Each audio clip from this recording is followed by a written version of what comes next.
అలానే కానీ స్పెసిఫిక్గా మన సొంత నిధులు పెట్టి చేసేవి కొన్నే ఉన్నాయి. మిగతా అందరి నిధులు అంటే విలేజర్స్ అందరి సపోర్ట్తోనే ఏదన్నా నాగోల్లో ముందుకు సాగుతుంది. మీ సహకారం కూడా అందిస్తున్నారు, అందులో నా సహకారం ఉంటుంది. గతంలో కాంగ్రెస్ పార్టీలో ఉన్న మీరు ప్రస్తుతం బీఆర్ఎస్ పార్టీలో కొనసాగడానికి గల కారణాలు ఏంటి అంటే ఏం చెప్తారు?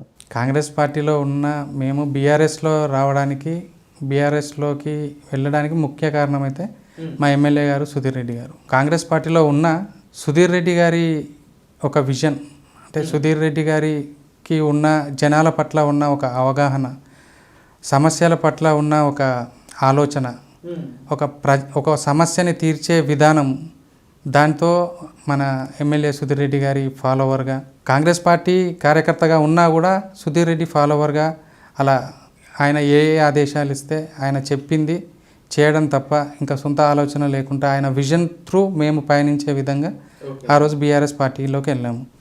ఇది కాకుండా ఇంకోటి అంటే నాకు పర్సనల్గా నాకు నచ్చిన విషయం బీఆర్ఎస్లో, అప్పుడు నేను కాంగ్రెస్లో ఉన్న బీఆర్ఎస్ పార్టీ ఆ రోజు 2015లో మన రాష్ట్ర ముఖ్యమంత్రి, తొలి ముఖ్యమంత్రి కేసీఆర్ గారు మమతా నగర్కి విచ్చేసి ఇక్కడ సీసీ కెమెరాలు ఇవి ఇనాగ్రేట్ చేసి ఇక్కడ ప్రోగ్రామ్ చేసి అప్పటి జిహెచ్ఎంసీ ఎలక్షన్స్లో దానికి ముందుకెళ్ళారు. ఇక్కడ ఒక పెద్ద మీటింగ్ జరిగింది.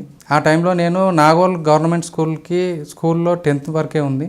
ఇక్కడ 10+2 12 ఒక జూనియర్ కాలేజ్ వస్తే ఇక్కడ ఉన్న స్లమ్స్ పిల్లలకి అంటే ముఖ్యంగా అమ్మాయిలకు ఇది చాలా ఉపయోగపడుతుందన్న ఆలోచనతో ఆ రోజు ఒక యూత్ అధ్యక్షునిగా ఒక రిప్రజెంటేషన్ ఇవ్వడం జరిగింది.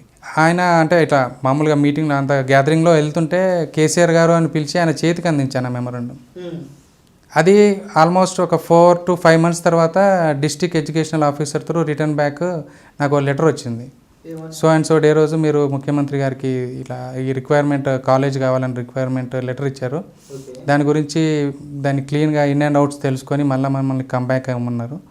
మీరు ఒకసారి వచ్చి కలిసి మాట్లాడుతుంటే ఆ విషయంలో అక్కడ డిఓ గారితో ఎడ్యుకేషనల్ ఆఫీసర్తో కలిసి తర్వాత వాళ్ళు చెప్పిన ఇన్ఫర్మేషన్ ఫర్దర్గా విలేజ్లో అందరినీ కూర్చోబెట్టి వాళ్ళకి ఎక్స్ప్లెయిన్ చేసి అప్పుడు నాగోల్ కాలేజ్ ఎడ్యుకేషనల్ కమిటీ అనే ఒక కమిటీ ఫామ్ చేసి దానికి నన్నే చైర్మన్గా పెట్టి దాన్ని ఫర్దర్గా రేపు కాలేజ్ గురించి ప్రయత్నాలు ఏమున్నా ఈ కమిటీ నుంచి చేయడానికి ఇప్పుడు కొనసాగుతుందా? 12th ఇప్పటికి కూడా కొనసాగుతుంది. అది కొనసాగుతుంది అంటే ఇప్పుడు ఇంటర్ వరకు కొనసాగుతుంది. ఇంటర్ వరకు అంటే కాలేజ్ కమిటీ ఉంది.